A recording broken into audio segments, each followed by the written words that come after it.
Morning students and welcome in my YouTube channel Amit Gupta Drug Pharmacology. Today we are discussing about the new disorders Alzheimer disease. Previously हमने कई topics देखे हैं, जैसे mental disorder हम पढ़ रहे थे, जैसे हमने एपिलेप्सी देखा, उसके बाद हमने पार्किंसोनिज्म देखा, उसके बाद हमने डिप्रेशन देखा। तो आज हम एक नया डिसऑर्डर पढ़ेंगे, mental disorder, that is the Alzheimer disease. इसको हम एडी नाम से भी जानते हैं, शॉर्ट में एब्रिविएशन एडी देते हैं। बेसिकली मैं इसको बताऊं कि अल्जाइमर होता क्या है कि Alzheimer disease is a condition of dementia. Dementia मतलब क्या है? मेमोरी लॉस हो जाना, यानी जो मेमोरी लॉस हो जाती है is the main symptom of the Alzheimer disease. Mental function proper तरीके से इम्प्रॉपर हो जाते हैं, that the main symptom of Alzheimer disease. यानी जो भूलने की प्रॉब्लम है, मेमोरी लॉस होने की प्रॉब्लम है, तो that's come in to the Alzheimer disease. तो अब रिपोर्ट में डिस्कस करते हैं अल्जाइमर डिसीज़ के लिए। Alzheimer's disease is a neurological disorder in which the death of the brain cells cause a memory loss and cognitive declines. Alzheimer's disease क्या है? इसमें क्या न्यूरोलॉजिकल डिसऑर्डर है, जो न्यूरॉन्स हमारी डिसऑर्डर न्यूरॉन्स का डिसऑर्डर है, जिसमें क्या होती है, ब्रेन की डिफरेंट टाइप की न्यूरॉन्स हैं या सेल्स हैं, वो आपकी लॉस हो जाती हैं, डिस्ट्रॉय हो जाती हैं, डेथ हो जाती है, और जिसकी वजह से मेमोरी लॉस होने लगती है और कॉग्निटिव डिक्लाइन मतलब जो मेंटल फंक्शन है, इंटेलेक्चुअल मेंटल फंक्शन होते हैं, वो हमारे कम होने लगते हैं। इंटेलेक्चुअल मेंटल फंक्शन का मतलब है किसी चीज़ को, एबिलिटी को जजमेंट करना, किसी को पहचानना, किसी से कोई बात करना, किसी को समझना, वो सभी क्या होता है, डिक्लाइन होने लगेगा। साथ में मेमोरी लॉस होने लगेगी due to the loss of the brain cells. It is the cause of 60 to 70% cause of dementia. Alzheimer के कारण ही क्या होता है, 60 से 70% डिमेंटिया की प्रॉब्लम होती है। डिमेंटिया मतलब बताता है मेमोरी लॉस हो जाना, यानी उस मेमोरी लॉस जो होती है वो मेजर कॉज से 60 to 70% कॉजेज किसके होते हैं? अल्जाइमर डिसीज़ के होते हैं।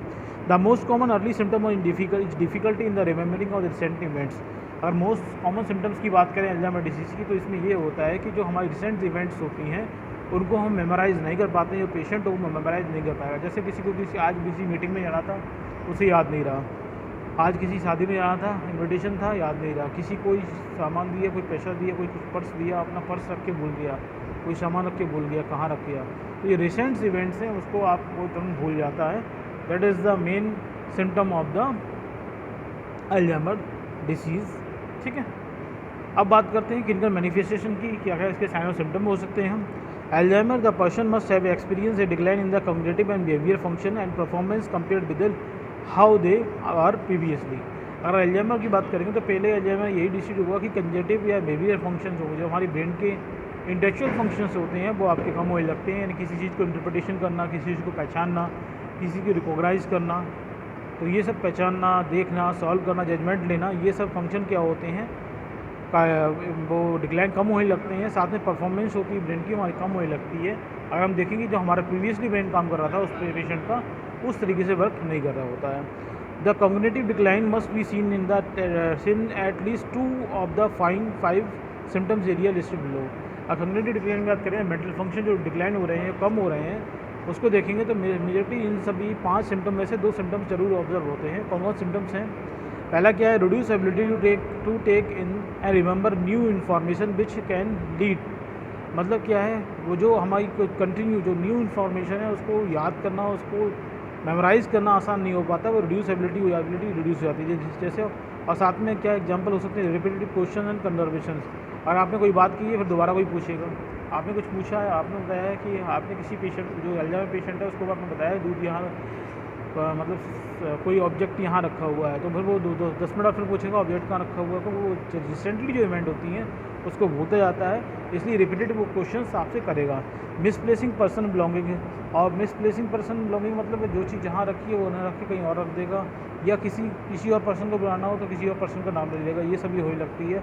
Forget events and appointments, events होती हैं उनको भूल जाता है, अपॉइंटमेंट्स होती हैं उनको भूल जाता है। Getting lost in the unfamiliar route, और जो कोई रूट या रास्ता है उसको हमेशा याद है, इस रास्ते से जाके मैं अपने घर पहुंचता हूं या कहीं और पहुंचता हूं, हमेशा याद है, लेकिन कभी कभी वो रास्ता भी भटक जाते हैं, उस रास्ते उस पाथवे को भी भूल जाते हैं। तो ये सिम्टम्स हमें ऑब्जर्व होते हैं ड्यूरिंग द अल्जाइमर सिम्टम्स। इसके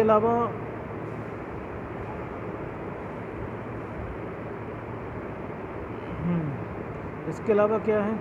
impairment to reasoning, complex tasking, experience judgement. For example मतलब क्या? रीजनिंग को सॉल्व करना, कोई कॉम्प्लेक्स टास्क दे दिया उसको सॉल्व करना, किसी का जजमेंट देना, ये सभी उनके लिए मुश्किल पड़ जाता है जो कि अल्जाइमर के पेशेंट्स हैं। जैसे मैं एग्जांपल करूँ, prove understanding of safety risk. किसी भी आत्म सुरक्षा के लिए सेफ्टी रिस्क होती हैं, उसको पुअरली आसानी समझ नहीं पाता है। Unable to manage the financial problem, financial जो स्टेटस है, मतलब फाइनेंशियल जो कैलकुलेशन है उसको मैनेज नहीं कर पाता है। पुअर डिसीजन मेकिंग एबिलिटी, और कोई भी डिसीजन होता है वो आसानी से नहीं ले पाता, ये कंडीशन बन जाती हैं। साथ में unable to plan complex and situation activity, कोई कॉम्प्लेक्स प्लान है, कोई कॉम्प्लेक्स वर्क है, उसको आसानी से ये सॉल्व नहीं कर पाएगा, कोई एक्टिविटी उसको सॉल्व नहीं कर पाएगा। जैसे पजल्स को दे दी जाए तो पजल्स ईजी से ईजी पजल्स भी वो सॉल्व नहीं कर पाएगा जो आपका पेशेंट किसका है, अल्जाइमर डिसीज़ का पेशेंट्स है। ठीक है। सी की बात करें, क्या हो सकता है, impaired visual spatial ability. Visual spatial ability मतलब क्या है, किसी चीज़ को देख के पहचानना, जो विजुअल स्पैटल एबिलिटी होती है वो भी इफेक्ट होती है। That are not due to the eyesight problem, आँख के कारण नहीं है लेकिन उसकी मेमोराइज के कारण हो रही होती है। आँख तो सही सलामत है उस पेशेंट की, लेकिन वो मेमोराइज नहीं कर पा रहा है, इसलिए किसी चीज़ को वो पहचान नहीं पाता है। जैसे कि they could be enable to recognise the face and common object और find out the object in direct view. किसी भी ऑब्जेक्ट को पकड़ लेता है, किसी को चेहरे को देखेगा तो वो पहचान नहीं पाएगा ये कौन है। दिख तो प्रॉपर रहा है लेकिन उससे मेमोराइज नहीं हो पाता है कि ये व्यक्ति कौन है जिसको मैं पहले देखा हुआ है, आसानी से याद नहीं आ पाएगा। जैसे कुछ दिन बाद देखा तो ये याद नहीं आ पाएगा वो है कौन व्यक्ति, पहचान नहीं पाएगा। किसी ऑब्जेक्ट को वो ढूंढ रहा है तो वो ऑब्जेक्ट को भी वस्तु है उसको भी पहचान नहीं पाएगा ये वही है वो नहीं है। इस तरह की प्रॉब्लम आने लगती हैं। और डायरेक्ट व्यू, फिर impaired speaking, reading and writing. साथ में क्या बोलना, कम्युनिकेशन में प्रॉब्लम हो सकती है, रीडिंग में प्रॉब्लम होती है, राइटिंग में प्रॉब्लम होती है, क्योंकि वो वर्ड को भी आसानी से पहचान नहीं पाता है, वर्ड को आसानी ढूंढ नहीं पाता है। जब वर्ड आसानी ढूंढ नहीं पाएगा तो उसे बोलने में प्रॉब्लम होगी, रीडिंग में प्रॉब्लम होगी, राइटिंग में भी प्रॉब्लम होती है। ठीक है। Difficulty thinking common word while speaking. Difficulty मतलब उस कॉमन वर्ड जो है वो सोच नहीं पा रहा है, जिसकी वजह से क्या बोलने में दिक्कत होती है, हेजिटेशंस होती है, speech, spelling and writing error भी होना शुरू हो जाती है, क्योंकि वो रिकॉग्नाइज नहीं कर पा रहा है, मेमोराइज नहीं कर पाता है इस वजह से।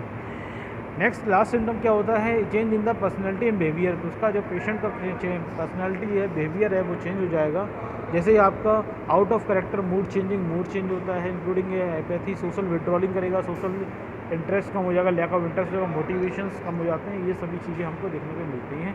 तो ये 5 सिम्टम जो मैंने बताया आपको, ABCDE, तो इनमें से 2 सिम्टम आसानी से ऑब्जर्व हो जाते हैं इन द अल्जाइमर पेशेंट्स। तब बात करते हैं pathophysiology of the Alzheimer disease. Pathophysiology की बात करेंगे तो आपका बेसिकली कई थ्योरीज हैं जो पैथोफिजियोलॉजी ऑफ अल्जाइमर डिसीज़ को एक्सप्लेन करती हैं। जैसे फर्स्ट है कोलिनर्जिक हाइपोथेसिस है, ऑक्सीडेटिव स्ट्रेस हाइपोथेसिस है, इसके अलावा आपका hyper phosphorylated tau protein hypothesis है, और मेंटल आइन हाइपोथेसिस है। तो पहले मैं बात करता हूँ कोलिनर्जिक हाइपोथेसिस की। इसमें क्या होता है, कोलिनर्जिक हाइपोथेसिस के अकॉर्डिंग क्या है कि जो हमारे ब्रेन में एसिटाइलकोलिन का न्यूरोट्रांसमीटर जो होता है वो अगर कम हो जाता है, रिड्यूसिंग इन द ACTH, मतलब एसिटाइलकोलिन का न्यूरोट्रांसमीटर कम हो जाए तो उसकी वजह से क्या होता है कि कोलिनर्जिक हाइपोथेसिस माना गया है कि उस न्यूरोट्रांसमीटर कम होने की वजह से सिम्टम्स ऑफ अल्जाइमर ऑब्जर्व होने लगते हैं। इसके अलावा ऑक्सीडेटिव स्ट्रेस हाइपोथेसिस की वजह क्या है, जब ऑक्सीडेशन हमारे ब्रेन के सेल में ज़्यादा हो रहा है, ऑक्सीडेटिव स्ट्रेस ज़्यादा पड़ रहा है, जिसकी वजह से क्या है, फ्री रेडिकल ज़्यादा फाउंड होंगे, और फ्री रेडिकल ज़्यादा बनने की वजह से क्या होती है, हमारे ब्रेन की जो न्यूरॉन्स हैं, ये नर्व्स हैं, वो डिस्ट्रॉय होने लगती हैं, और जिसके कारण एट्रोफी होगी। एट्रोफी मतलब क्या, नंबर ऑफ सेल डिक्लाइन होने लगेगी, और लास्ट में वो atrophy in the temporal cortex region में एट्रोफी होती है, और जिसकी वजह से कॉर्टेक्स रीजन में जो न्यूरॉन्स होते हैं डिस्ट्रॉय हो जाते हैं, और लास्ट में वो रिस्पॉन्सिबल होते हैं फॉर द अल्जाइमर डिसीज़ के लिए। ठीक है। इसके अलावा लास्ट क्या है, मेंटल आइन हाइपोथेसिस है। अगर मेंटल आइन यानी हैवी मेटल्स कोई पेशेंट ले रहा है, उसके डाइट में हैवी मेटल ज़्यादा हैं, that are also responsible for the degradation of the neurons in the brains. अगर जो ब्रेन में न्यूरॉन्स हैं वो भी डिग्रेड होने लगते हैं due to the high level of metal ions in the brain cell में जब मेटल आइंस की क्वांटिटी ज़्यादा पहुँच जाती है, जिसकी वजह से जो न्यूरॉन्स होते हैं वो डिस्ट्रॉय हो जाते हैं, और न्यूरॉन्स डिस्ट्रॉय होने की वजह से अल्जाइमर जैसी कंडीशंस बन जाती है। अब आगे बात करें हम, तो ये मेन जो हाइपोथेसिस है वो यही है, लेकिन जो मेन हाइपोथेसिस है उसको हम बड़े डिटेल में पढ़ेंगे। जैसे मैं आपको बताऊँ, कोलिनर्जिक हाइपोथेसिस को हम डिटेल में पढ़ेंगे। इसके अलावा जो टाउ हाइपोथेसिस है और जो आपका अमाइलेट प्रोटीन जो डिपोजिशंस है, इसको हम थोड़ा सा डिटेल में पढ़ते हैं। तो स्टार्ट करते हैं हम। जैसे मैंने आपको बताया, न्यूरो लॉस होगी, एट्रोपी और टेम्पोरल कॉर्टेक्स में होगा, जिसकी वजह से ब्रेन में इन्फ्लामेशन होगा, अमाइलेट प्लाक जो डिपोजिट हो गए और जो कि अल्जाइमर डिसीज़ को इंड्यूस कर देते हैं। ठीक है, इन्फ्लामेशन होगा, अमाइलेट प्लाक बनेगा और एनएफटी यानी नेक्रोसिस फैक्टर्स डेवलप हो जाते हैं, जो फैक्टर्स जो न्यूरॉन सेल को डिस्ट्रॉय करते हैं, जो बाद में अल्जाइमर डिसीज़ के लिए रिस्पॉन्सिबल होते हैं। अब मैं बात करता हूँ, एक एक करके इनको एक्सप्लेन करते हैं।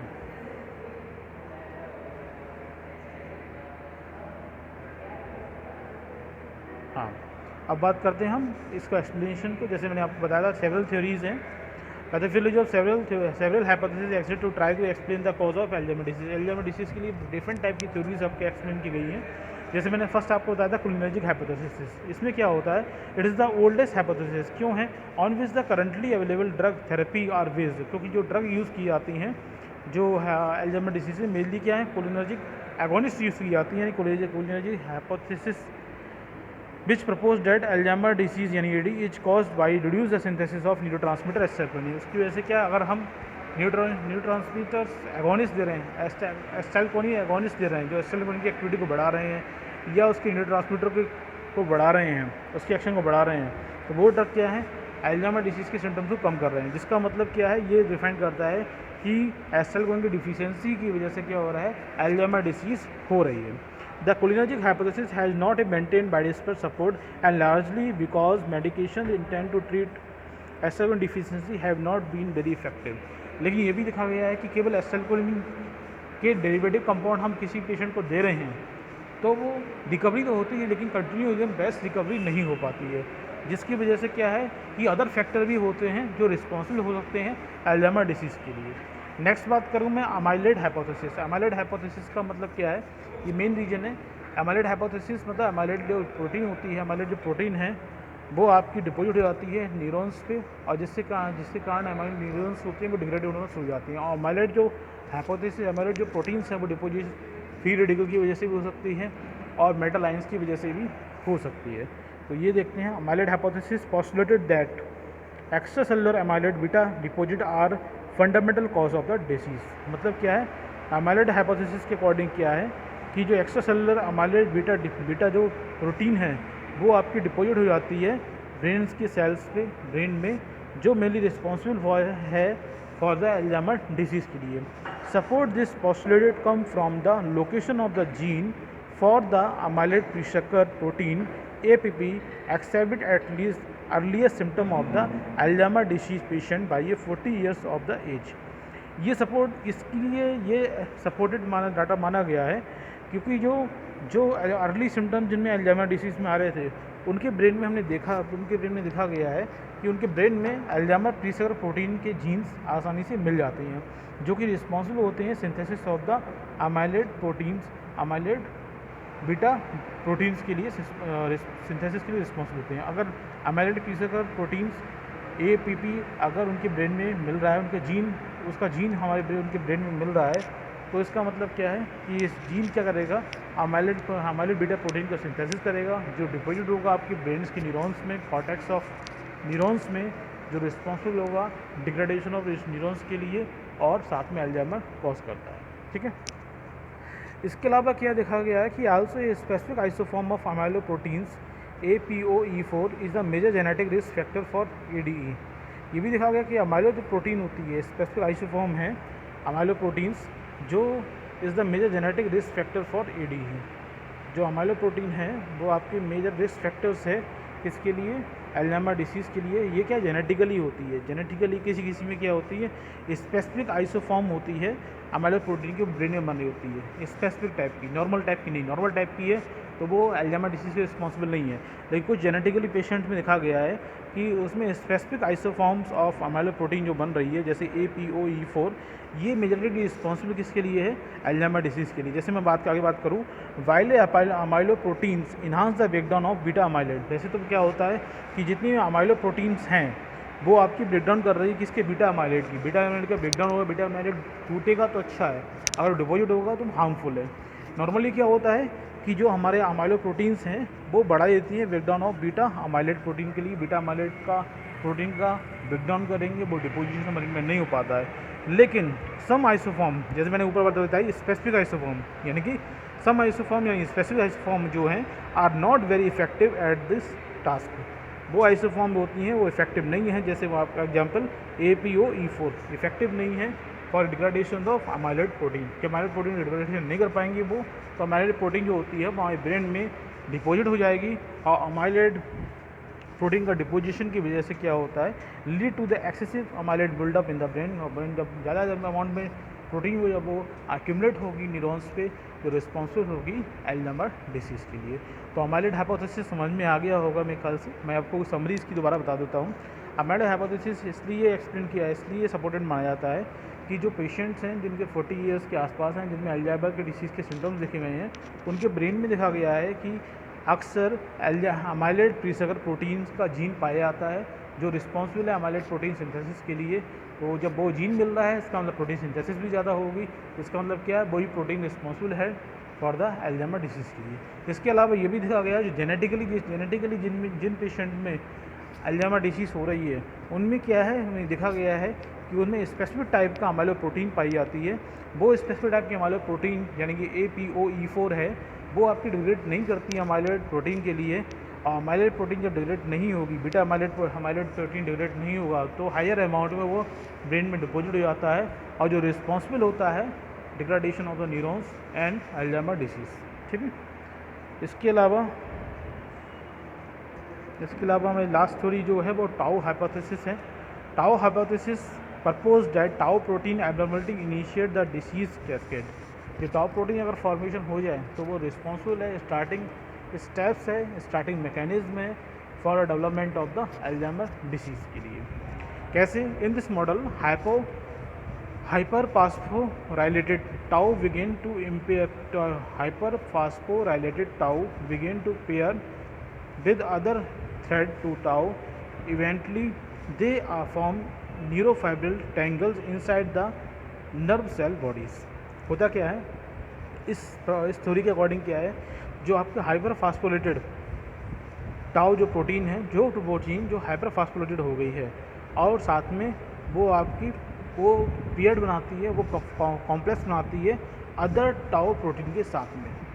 तो ये मतलब एक क्या है, एक हाइपर फास्फोलेटेड टाउ जो प्रोटीन है, हाइपर फास्फोलेटेड टाउ जो प्रोटीन है, वो अदर टाउ प्रोटीन के साथ में मिलकर कॉम्प्लेक्स बनाएगी, यानी कि एक हैवी टाउ प्रोटीन का फॉर्मेशन हो जाएगा to pair with other thread of tau. ठीक है, एक कॉम्प्लेक्स टाइप का टाउ प्रोटीन जो है, हाइपर फास्फोलेटेड टाउ प्रोटीन जो फॉर्म हो जाएगी।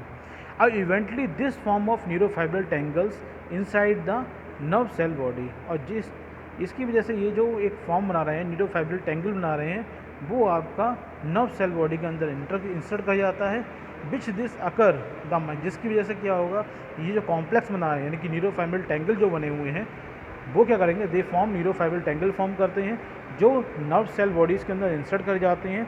और व्हेन दिस अकर, जब ये इंसर्ट कर जाएंगे, when this occur the microtubules degenerated, जो माइक्रोट्यूब्यूल्स उस न्यूरॉन्स के अंदर है वो डीजेनरेट हो जाएंगे, डिस्ट्रॉय हो जाएंगे, डिसेंट्रेट हो जाएंगे, destroy the structure of the cell skeleton, यानी कि जो नर्व सेल है उसके साइटोस्केलेटन जो होगा, साइटोस्केलेटन जो फाइबर्स होंगे वो डिस्ट्रॉय हो जाते हैं, which collapse the neuron transport system, जिसकी वजह से क्या होता है, न्यूरॉन्स का जो ट्रांसपोर्ट सिस्टम है, यानी कि इम्पल्स का एक न्यूरॉन से दूसरे न्यूरॉन पे जो इम्पल्स का ट्रांसमिशन है वो ब्लॉक हो जाता है, बिल्कुल लॉस हो जाता है। ठीक है, और दिस में result first in malfunction of biochemical communication, जिसकी वजह से क्या होता है, जो बायोकेमिकल कम्युनिकेशन डिफरेंट न्यूरॉन्स में होता है वो आपका बिल्कुल मेल फंक्शन यानी कि बिल्कुल डिस्ट्रॉय, बिल्कुल टूट जाएगा, और वो फंक्शनली इम्पल्स जो होते हैं एक न्यूरॉन से दूसरे न्यूरॉन्स में ट्रांसमिट नहीं कर पाएंगे between the neurons, and later the death of the cell, जिसकी वजह से लास्ट में आगे इन न्यूरॉन्स की डेथ हो जाती है, और जो रिस्पॉन्सिबल हैं आपके अल्जाइमर डिसीज़ के लिए। ठीक है, तो मैं समझता हूँ ये आपका हुआ हाइपोथेसिस। तो तीनों ने हाइपोथेसिस, जो मेन हाइपोथेसिस मैं डिस्कस कर ली। मेन वैसे 4 हाइपोथेसिस हैं, कोलिनर्जिक हाइपोथेसिस था, ऑक्सीडेटिव स्ट्रेस हाइपोथेसिस था, और hyper phosphorylated tau protein hypothesis था। तो मैंने 2 हाइपोथेसिस आपके 3 हाइपोथेसिस वर्ग में डिस्कस किए, और बाकी ऑक्सीडेटिव स्ट्रेस और मेटल हाइपोथेसिस दोनों ही फ्री रेडिकल और मेटल रेडिकल होते हैं, जो दोनों ही अमाइलॉइड प्रोटीन को एक्यूमुलेट करते हैं, और बाद में न्यूरल लॉस होगा, जिसकी वजह से क्या होगा, अल्जाइमर डिसीज़ भी इंड्यूस हो जाती है। तो मैं समझता हूँ पैथोफिजियोलॉजी आपको क्लियर होगी, इसके साइन एंड सिम्टम्स भी क्लियर हैं, क्लिनिकल मैनिफेस्टेशन भी क्लियर हो गए होंगे, एल्जाइमर डिसीज़ भी क्लियर हो गई होगी। ठीक है, अगर आपको कोई कन्फ्यूजन हो, कोई कन्फ्यूजन हो तो कमेंट बॉक्स ज़रूर पूछिएगा, और आपको लगता है कि वीडियो आपको समझ में आया हो तो ज़रूर लाइक कीजिएगा। अगर आपको लगता है कि ये किसी को शेयर करने पर उसके हेल्पफुल हो सकता है तो ज़रूर शेयर कीजिएगा। और आपने अब तक भी मेरे चैनल को सब्सक्राइब नहीं किया है, ज़रूर सब्सक्राइब कीजिएगा। नेक्स्ट वीडियो मिलेंगे नेक्स्ट क्लिप के साथ में, नेक्स्ट डिसीज़ के साथ में। तब तक के लिए थैंक यू।